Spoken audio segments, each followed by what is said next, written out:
আপনারা দেখছেন হিকমত Islamic TV. যখন আমি হজে যাব তখনই হজের আর কথা শুনবো। মাগরিবের নামাজের সময় দোকানপাটে বসে আছে, পাশে মসজিদ, মসজিদে আসার দাওয়াত দেওয়া হচ্ছে, বলে যে টুপি নেই। অফিসে দেরিতে যাওয়া, মনে করি যে নিজের দোকান দেরিতে খুললাম, এরকম অফিসে দেরিতে গেলাম, দুটোটা এক কথা হলো?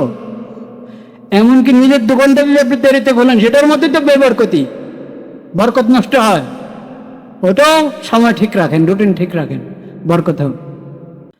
اللهم صل على سيدنا ومولانا محمد النبي الأمي وعلى آله وصحبه وسلم تسليما.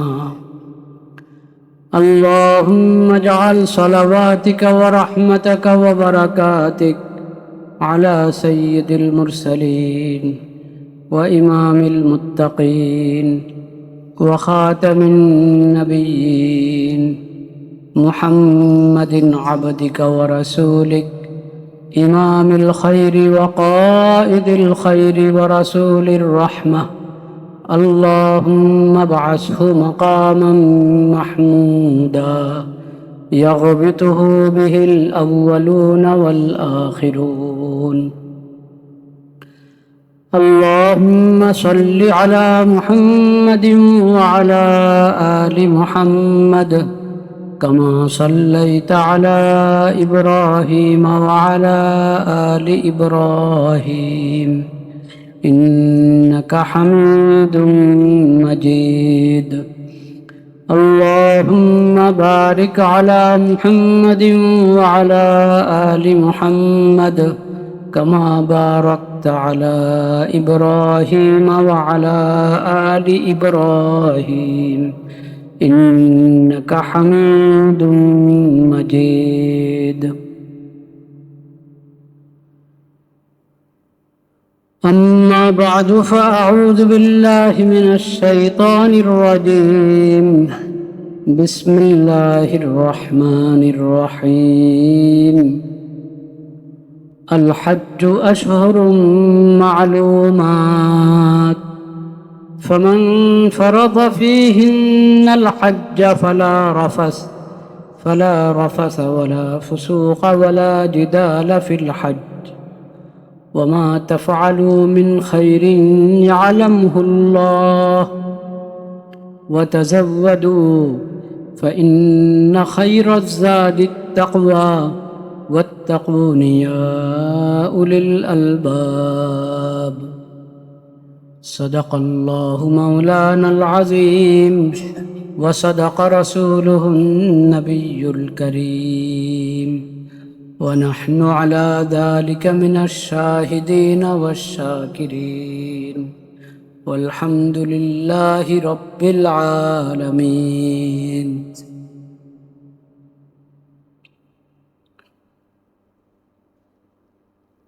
আমরা জুলকাদাহ মাসে আছি। এটি সম্মানিত 4টি মাসের একটি, বলতে পারেন প্রথমটি। জুলকাদা, জুলহিজ্জা, মুহররম, 4 মাসের 3 মাস লাগাতার। যদিও মুহররম আবার নতুন বর্ষ শুরু হয়। জুলকাদা, জুলহিজ্জা, মুহররম, এরপরে রজব মাস, সফর, রবিউল আউয়াল, রবিউল আখির, জুমাদাল উলা, জুমাদাল আখিরা, এই মাসগুলোর পরে রজব। ওটা সম্মানিত 4 মাসের এক। জুলকাদা, জুলহিজ্জা, মুহররম আর রজব। জুলকাদা এখন শেষের দিকে, আজকে 19 জিলকদ। জুলকাদের মধ্যে আমরা আরেকটি জুমা পাবো ইনশাআল্লাহ। এরপরেই জুলহজ মাস শুরু হচ্ছে, আরবিতে হলো জুলহিজ্জা। জুলহিজ্জা আমরা বলি জুলহজ আমাদের ভাষায়। জুলহজ মাস শুরু হচ্ছে। জুলহজ মাসে অনেক বড় বড় আমল, বিশেষ করে দুটি গুরুত্বপূর্ণ ইবাদত। একটি হজ, হজ্জু বাইতুল্লাহিল হারাম, হজ্জু বাইতুল্লাহিল হারাম, বাইতুল্লাহর হজ। আরেকটি হলো কোরবানি। বাইতুল্লাহর হজ তো মক্কা মুকাররমা গিয়ে আদায় করতে হবে, এবং মক্কার সাথে হজের অন্যান্য যে স্থানগুলো, পবিত্র স্থানগুলো, মিনা, মুজদালিফা, আরাফা। কিন্তু কোরবানি পুরা দুনিয়ার যে জায়গায় মুসলিম আছে সেখানে 10 যুলহজ কোরবানি আদায় করতে পারে। কোরবানির বিষয়ে আল্লাহ হায়াতে রাখলে আগামী দিনে আলোচনা হবে ইনশাআল্লাহ। আজকে হজ, যখন আমি হজে যাব তখনই হজের আর কথা শুনবো। রুটিন থাকা উচিত। যারা দায়িত্বের ব্যাপারে সচেতন, নিজের ব্যক্তি জীবন, ব্যক্তিগত কাজগুলো, পারিবারিক কাজ, সামাজিক কাজ, এমনি আমার পেশাগত দায়িত্ব, চাকরিজীবী হিসেবে যে দায়িত্ব, সকল দায়িত্বের জন্যেই দায়িত্ব যথাযথ পালন করতে হলে একটা রুটিন থাকতে হয়, একটা সময়সূচি থাকতে হয়। এই সামান্য সামান্য ওজোরে মানুষ সময়সূচি এদিক সেদিক করে ফেলে। ঠিক রাখেন, রুটিন ভাঙ্গে,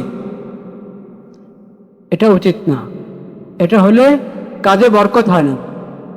এই ছোট বিষয়ে রুটিন ভাঙলো, আস্তে আস্তে দেখা যাবে বড় জরুরি বিষয়ে রুটিন ভেঙে ফেলবে। তাহলে দায়িত্ব পালন হলো না। দায়িত্ব পালন না হলে তো কবিরা গুনাহ, খেয়ানত। এগুলোকে তো আমরা গুনাহ মনে করি না। অফিসে দেরিতে যাওয়া, মনে করি যে নিজের দোকান দেরিতে খুললাম, এরকম অফিসে দেরিতে গেলাম, দুটোটা এক কথা হলো? এমনকি নিজের দোকানটা যদি আপনি দেরিতে খোলেন সেটার মধ্যে তো বেবরকতি, বরকত নষ্ট হয়। ওটাও সময় ঠিক রাখেন, রুটিন ঠিক রাখেন, বরকত হবে। তো নবী করিম সাল্লাল্লাহু আলাইহি ওয়াসাল্লাম দোয়া শিখিয়েছেন, আল্লাহুম্মা ইন্নী আসআলুকা সাবাতা ফিল আমর। আমার সময়সূচি, আমার দিন রাতের রুটিন, দিন দুনিয়ার সকল কাজ, ব্যক্তিগত ইবাদত থেকে নিয়ে অন্যের সাথে যুক্ত আমার যত ওয়াদা অঙ্গীকার, এসব কিছুর মধ্যে আমি ঠিক থাকতে পারি, মজবুত থাকতে পারি, সেই তৌফিক আমাকে দান করেন। ওয়া আজিমাতার রুশদ, বিশেষভাবে হেদায়েতের কাজ, নেক আমল, ওটার মধ্যে যাতে আমি একবারে পূর্ণ দৃঢ়তার পরিচয় দিতে পারি, আল্লাহ সেই তৌফিক আমাকে দান করেন। রব্বানা লা তুজিগ কুলুবানা বা'দা ইয হাদাইতানা ওয়া হাব লানা মিন লাদুনকা রাহমা ইন্নাকা আনতাল ওয়াহ্হাব। ওই দোয়ারেই একটা সারসংক্ষেপ ছোট্ট একটা অংশ, ও আজিমাতার রুশদ, ওয়া আসআলুকা আজিমাতার রুশদ। যাক, তো আমি বলছিলাম হজের কথা। আল হজ্জু আশহুরুম মা'লুমাত ফামান ফারাদা ফীহিন্নাল হজ্জা ফালা রাফাসা ওয়ালা ফুসুকা ওয়ালা জিদালা ফিল হজ্জ ওয়া মা তাফআলু মিন খাইরিন ইয়া'লামুহুল্লাহ ওয়া তাযাওয়াদু ফাইন্না খায়রাজ যাদিত তাকওয়া ওয়াত্তাকুন ইয়া উলিল আলবাব।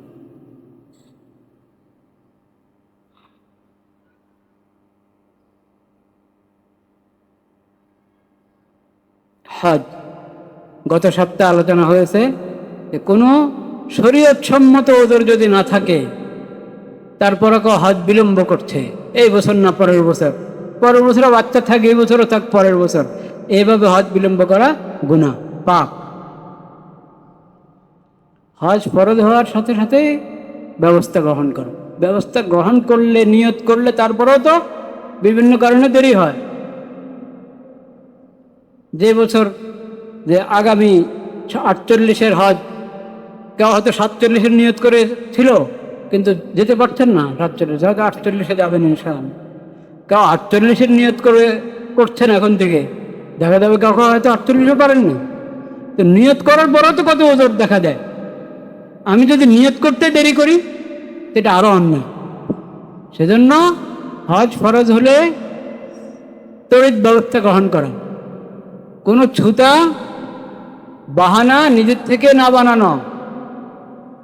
অনেক বাহানা, কল্পিত বাহানা মানুষের আছে,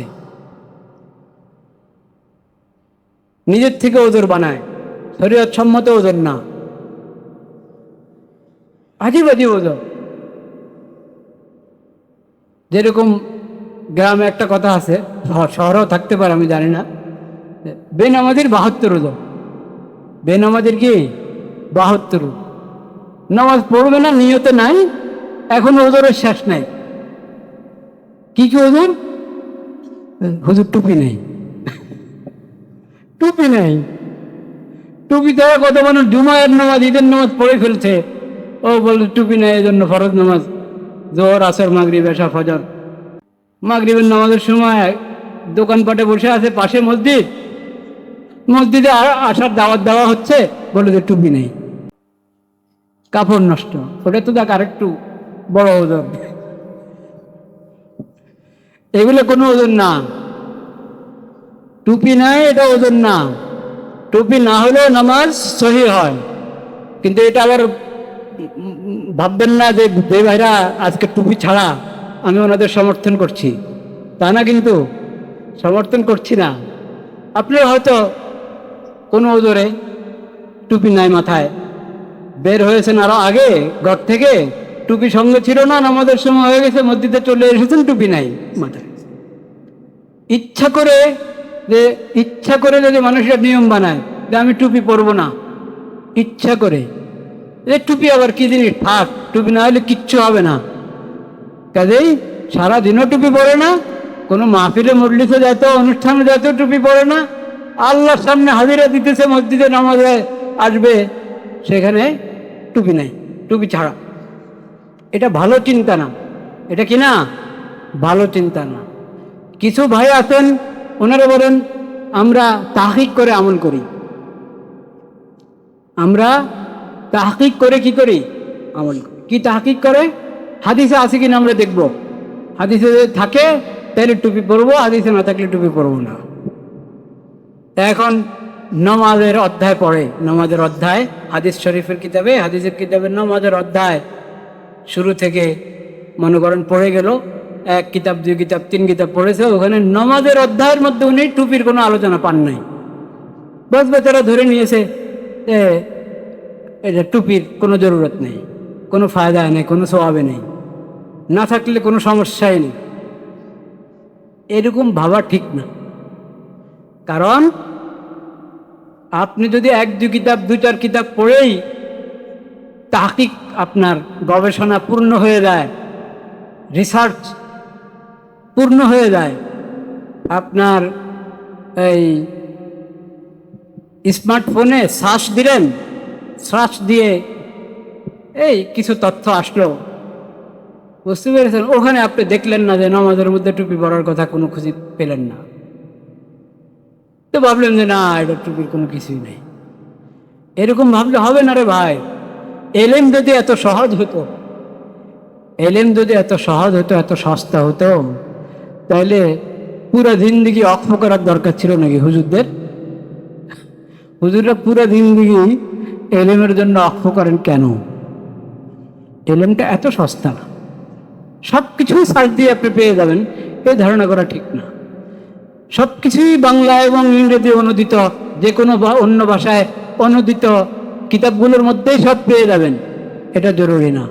অনুদিত কিতাব পুরো আপনি আগাগোড়া পড়েছেন কিনা, পড়লে এখন সব কিছু মনে আছে কিনা, মনে আছে, কিন্তু ওই হাদিসের অনুবাদটা অনুবাদক সঠিক করলো কিনা, উনি সঠিক করে থাকলে আপনি সঠিক বুঝলেন কিনা, অনেক হিসাব কিতাব আছে। এই জন্য মনে না চালেও আলেমদেরকে, যারা কোরআন হাদিসের বিশেষজ্ঞ, দিনরাত কোরআন হাদিস ফেক ফতুয়া নিয়ে ব্যস্ত, তাদেরকে গুরুত্ব দিতে হবে আপনাকে। মনে না চাইলেও। এটা স্বাভাবিক কথা, স্বাভাবিক বিচার।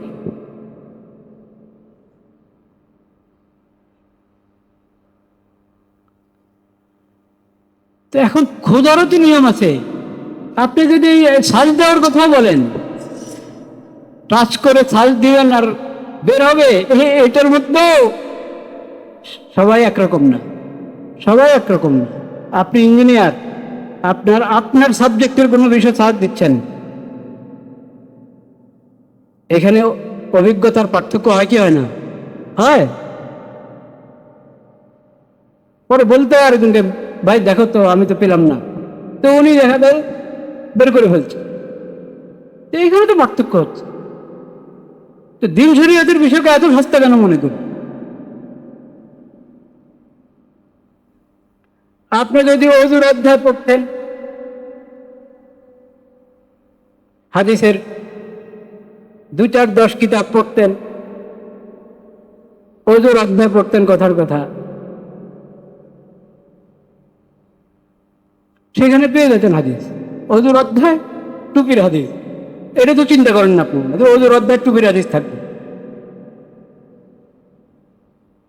ইস্তেসকার অধ্যায় টুপির হাদিস থাকবে। তালাশ করা এটা তো একটা কাজ।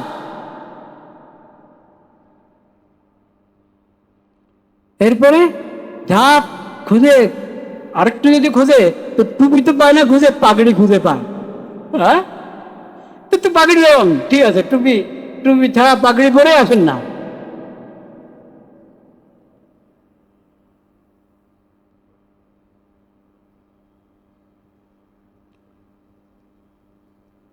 টুপি এটা নবী করিম সাল্লাল্লাহু আলাইহি সাল্লাম, সাহাবায়ে কেরাম, খোলাফায়ে রাশিদিন, তারা যখন নামাজ পড়তেন তাদের মাথা খালি থাকতো না, মাথা খালি থাকতো না।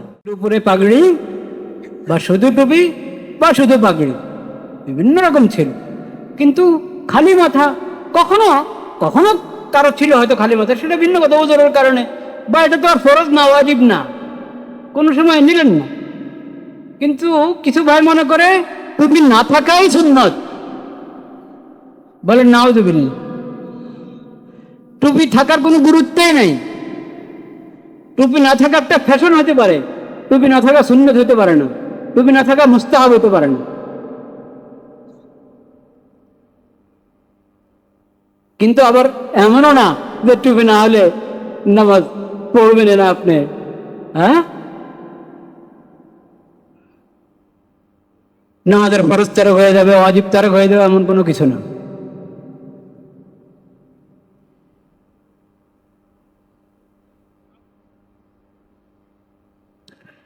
যাক, কথা অন্যদিকে চলে গেছে, তাও কথা তো জরুরি, উপকারী কথা বললাম। বেনামাজের কি 72 ওজর, এইগুলোকে ওজোর ধরা যায় না যে আমার টুপি নাই, কাপড় নাই কিনা, কাপড় পাক নাই, কাপড় নাপাক, কাপড় নাপাক, কাপড় পাক হওয়া এটা তো আমাদের জন্য শর্ত, এটা সবাই জানি আমরা। জমিন পাক, কাপড় পাক, সতর ঢাকা, হ্যাঁ, এগুলো ফরজ না? তো কাপড় পাক হইতে হবে, এই কথা জরুরি। কিন্তু সামান্য নাপাকি যদি কাপড়ের কোনো জায়গায় থাকে, তাহলে এখন নামাজ পড়াই যাবে না, এমন কথা না, এমন কথা না। তো লুঙ্গি হক, যে যেটা পরে, ওটার মধ্যে যখন জরুরত সারবে, ছোট ইস্তিনজা, বড় ইস্তিনজা, ইস্তিনজা সারলে তো মানুষ পবিত্রতা অর্জন করেই, করে কিনা, পবিত্র অর্জন করে। ছোট ইস্তিনজার ক্ষেত্রে কাবা অবহেলা করে, ছোট ইস্তিনজার ক্ষেত্রে অবহেলা করে, টিস্যু সঙ্গে নাই, কোনো কিছু পেল না, পানিও পেল না, বা ইচ্ছে করেই অবহেলা, তো শেষ ফোঁটা হয়তো কাপড়ে লেগেছে। এটা পরিষ্কার করা এটা আমাদের জিম্মাদারি, জরুরি। কিন্তু কাপড় লেগে গেলে কাপড়টা ধুয়ে নিব, প্রথম সুযোগে ধুয়ে নেব, সব ঠিক আছে, কিন্তু যদি আমার ফরজ নামাজের সময় হয়ে গেল, এখন আমি এটা ধোয়ার ব্যবস্থা করতে পারলাম না, নতুন পরার জন্য পরিবর্তন করে পুরা পরিষ্কার এবং পবিত্র কাপড় ব্যবস্থা আমার কাছে নাই, তো ওই অটুকের কারণে আপনি ফরজ নামাজ ছাড়বেন না। শুধু অতটুকের কারণে এমন নয় যে নামাজ হবেই না, অতটুক নিয়েও যদি নামাজ আপনি পড়ে ফেলেন নামাজ হয়ে যাবে। ইচ্ছা করে এরকম করবো না, কিন্তু ঠেকার যখন, তখন অতটুক অপবিত্রতার কারণে নামাজ হবে না, সহি হবে না, এই ধারণা করা কিনা ঠিক না। কাজে এটাও কোনো ওজন না যে আমার কাপড় নাপাক। কাপড় নাপাক কই আপনার? কাপড় নাপাক মানে একটু সামান্য লেগেছে, এই তো। তো অতটুক পবিত্র করবেন, আপনি পাক করে নেবেন প্রথম সুযোগে, কিন্তু এখন পাল্টান না, পাল্টাবার কোনো সুযোগ নেই, নামাজ পড়ে ফেলেন। আচ্ছা, সঙ্গে একটা লুঙ্গি থাকে না, বড় গামছা থাকে, মানুষ শর্মায় যে আমি এখন প্যান্ট খুলে বা সালোয়ার খুলে এটা লুঙ্গি পরবো, মানুষ দেখবে কি হবে, কি হবে? কিচ্ছু হবে না, কে আপনার দিকে তাকায় থাকবে? আপনি কোনো দাঁড়ায় আপনি পরিবর্তন করেন, কাপড় পরিবর্তন করে যা আছে পাকটা দিয়ে পরে ফরজটা পরে ফেলেন, আবার পরিবর্তন করে ফেলেন কাপড়। ফরজ নামাজ, এটাতে কোনো লজ্জার কিছুই নেই, লজ্জার কিছুই নেই। আমি শুনিয়েছি কিনা এই ঘটনা, ইন্তেকাল করে গেছেন ডক্টর আনোয়ারুল করিম, বুয়েটের বহুত বড় প্রফেসর ছিলেন। এই জিদ্দা মালিক আব্দুল আজিজ ইউনিভার্সিটিরও অনেক বড় প্রফেসর ছিলেন। তবলিগ জামাতের যে মুরব্বী ছিলেন হাজি আব্দুল মুকিস সাহেব, ওনার ছোট জামান ডক্টর আনোয়ারুল করিম। উনি একবার আমাকে জিজ্ঞেস করেছেন, ওনার পড়ালেখার অনেক আগ্রহ ছিল, ডক্টর প্রফেসরের রিটায়ারমেন্ট গ্রহণ করার অনেক বছর পর পর্যন্ত উনি পড়তেন, তখনও পড়তেন। তো বললেন, আমি তো ওই সাবজেক্টে পড়াশোনা করছি, ওটার পরীক্ষা শনিবারে, জুমার দিন জুমার পর থেকে পরীক্ষা শুরু হবে, তা আসরের নামাজে পরীক্ষার ভিতরে আমি কি করব?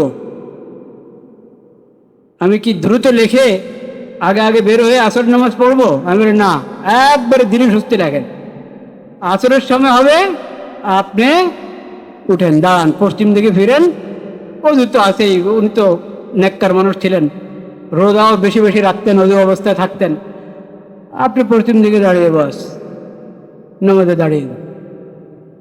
আপনারা দেখে হয়তো সবার জন্য নামাজের ছুটি দিয়ে দিবে, আর না অনেকের কথা মনে পড়বে, আমার তো নামাজ, ঠিক আছে আমি পড়িনি, সবার সব আপনি পাবেন। কাজে আপনি দ্রুত লিখে জমা দিয়ে এসে পড়বেন, তো আপনার নিজের নামাজ হলো। সবাইকে নামাজের দাওয়াত দেওয়া, মুখে দাওয়াত না, আমলের মাধ্যমে দাওয়াত, এদের না আপনি দাঁড়িয়ে আমল করুন, উনি তাই করুন। এইখানে আমাকে কে দেখলো না দেখলো এটার কি? আমাকে তো দেখাতে হবে কাকে? আল্লাহ রাব্বুল আলামিন। আল্লাহ আমাকে দেখবেন, আল্লাহ আমার ইবাদত দেখবেন, আল্লাহ আমার নিয়ত দেখবেন। তো ছুতা বাহানা বের করে নামাজ বিলম্ব করব না, নামাজ কাদা করব না। হজও এরকম, নিজের থেকে অনেক বাহানা মানুষ বানায়। হুজুর এখন বয়সও তো তেমন হয় নাই, হজ ধরে রাখতে পারবো কিনা? হ্যাঁ, হজ তো ধরে রাখার জিনিস না, হজ করে চলে আসবেন বাস। হজ ধরে রাখে কেমনে? আবার হজ ধরে রাখার দ্বারা উনি বুঝাতে চাচ্ছেন হজে গেলে তো এরপরে একটু ভালো মানুষ হয়ে যেতে হয়, নেককার দিনদার হতে হয়, তা আমি এরপরে এসে নেককার দিনদার হতে পারবো তো না? আবার যদি হজের আগের মতো ভুল হয়, গুনাহ হয়ে যায়, ফরজ ছেড়ে দিই, তো এটা তো অসুন্দর, এটা কেমন? তো আগে মজবুত হই, হজের পরে যাতে বুজুর্গ হয়ে যেতে পারি, নেককার হয়ে চলতে পারি, ওই হিম্মত, ওই সাহস আগে অর্জন করি, তারপরে হজ করব। মনে রাখবেন, এটা শয়তানের ধোঁকা, এটা শয়তানের কি ধোঁকা। হজ বিলম্ব করারও গুনাহ হচ্ছে, আর সংশোধনের নামে নিজের জিন্দিগির ব্যাপারে অবহেলার গুনাহ হচ্ছে। কাজেই নগদ আল্লাহ ডেকেছেন তোমার উপর হজ ফরজ হওয়া, অর্থাৎ মক্কা মসজিদ হারামে, হারাম শরীফে পৌঁছার সামর্থ্য আছে মানেই হলো আল্লাহ তোমাকে ডাকছেন, বান্দা তুমি আমার ঘরটা দেখে যাও। আল্লাহ তোমাকে ডাকছেন, বন্দা তুমি আমার ঘরটা দেখে দাও। এখন আমি যদি বিলম্ব করি তো এর অর্থ দাঁড়ায় কি? মুখে বলছি না, কিন্তু ভাবটা হলো সরি মাওলা, আমার কি নেই, সময় নেই, আমি ব্যস্ত, আমার এই আমার সেই। তো আল্লাহকে যে সরি বলে, আল্লাহর ফরজের কথা সামনে আসার পর যে আল্লাহকে সরি বলে, তার ইমানের কি দশা হবে বলেন? বেয়াদবি হবে কি হবে না? মুখে বলতে হয় না তো, আচরণে যদি এরকম হয় সেটাও তো বেয়াদবি। এই ছুতা যে আমি আর একটু বড় হলে, এখনো তো দাঁড়িয়ে রাখি না, দাঁড়িয়ে রাখতে হবে, তো দাঁড়িয়ে রাখতে হবে, তখন দাঁড়িয়েও রাখবে না, হজও করবেন। আরে আল্লাহ, ডবল গুণা যাতে হয়।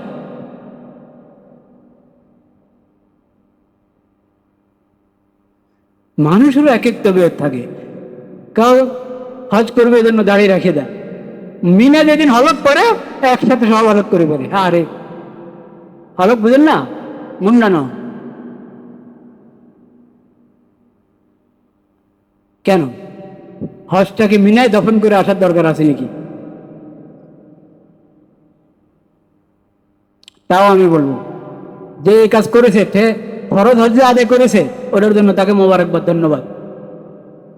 আরেক দোষ করলো, সেটার জন্য তার তওবা করা উচিত, ইস্তেগফার করা উচিত।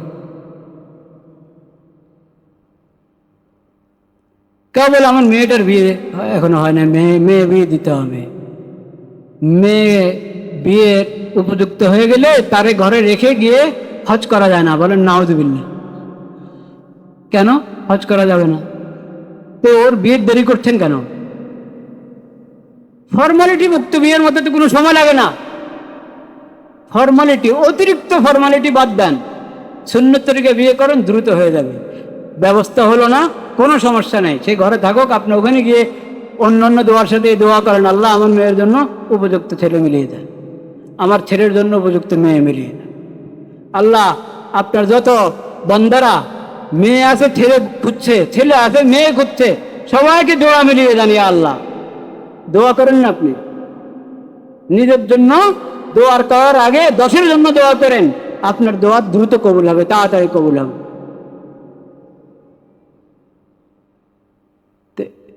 কোনো ধরনের বাহানা নিজের থেকে করব না। যাওয়ার সামর্থ্য আছে, যাব। ঋণ, অনেক ঋণ, ঋণ যেগুলো নগদ আদায় করার মতো, ওটা তো টাল বাহানা করা যায় যে নাই, নগদ আদায় করে দেন। আর যেগুলো আপনি হজে যান আর না যান আদায় করবেন দেরিতে, তারও অনুমতি আছে। যার আপনার কাছে পাওনা আছে তার অনুমতি আছে, বা তার কাছে অনুমতি নিয়ে নেন যে আপনার অত অনেক ঋণ, আমার হজও করা হয় না, হজটা করে ফেলি, যদি আপনি অনুমতি দেন, বা কিছু করা ঋণ আদায় করে দেন, বাকিটার জন্য অনুমতি দেন। ব্যবসায়ীদের তো ঋণের তো পাহাড়, ও ঋণও আদায় করবে না, হজও করবে না। আবার কিছু লোক আছে হজটাকে পেশা হিসেবে গ্রহণ করে, হজ তার একটা পেশা, প্রতি বছর যাবে, কিন্তু হজের কোনো ছোঁয়া তার জিন্দিগিতে নাই।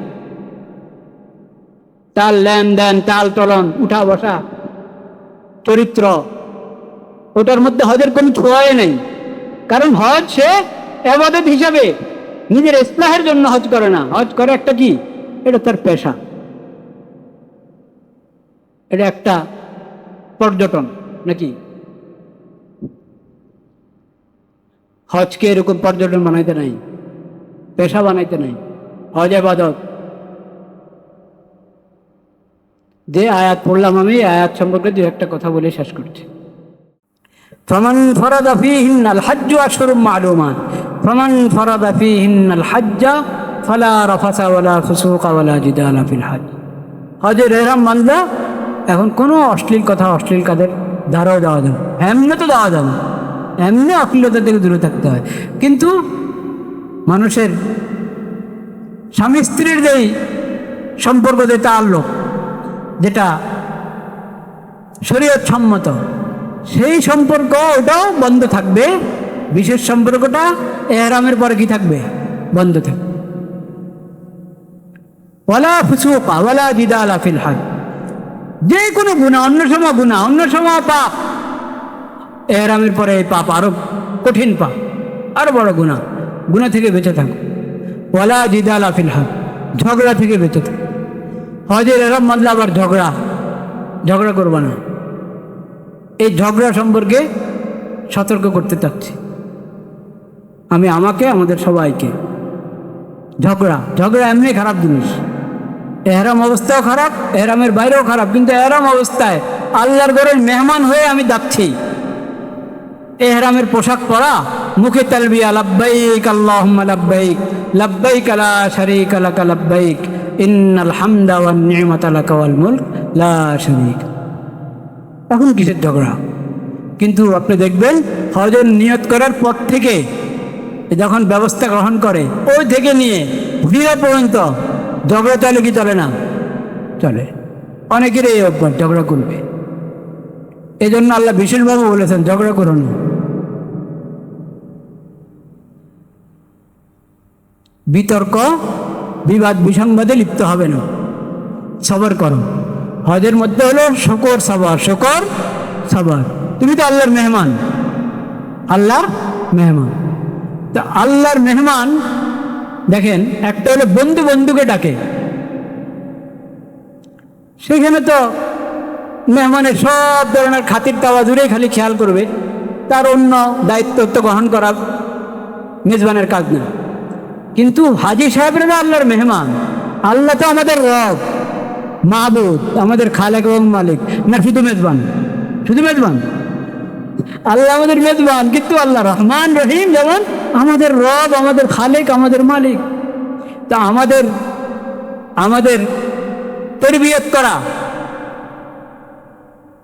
তরবিয়ত করাও তো আল্লাহর কাজ কিনা? আল্লাহর কাজ। মেহমান হিসেবে যাচ্ছি, কিন্তু সাথে সাথে মনে রাখতে হবে আমি আল্লাহর মেহমান, আবার আল্লাহর বন্দা। আল্লাহর কি বন্দা? আল্লাহ হজের মাধ্যমে আমার জিন্দিগির জন্য, আমার ইমানি জিন্দিগির জন্য আল্লাহ অনেক কিছু আমাকে শিখাবেন। এখান থেকে আমার অনেক সবক গ্রহণ করার আছে, শিক্ষা গ্রহণ করার আছে এই সফর থেকে। কাজে বিভিন্ন জায়গায় পরীক্ষা আসবে। আমি এমন মেহমান যে আমার মেজবান, যেহেতু আমার খালেক, যেহেতু আমার রব, তিনি মেহমানদারির সঙ্গে সঙ্গে যেরকম দয়া মায়ার কোনো শেষ নেই, এমন মাঝে মধ্যে আমাকে পরীক্ষাও নিতে থাকবেন।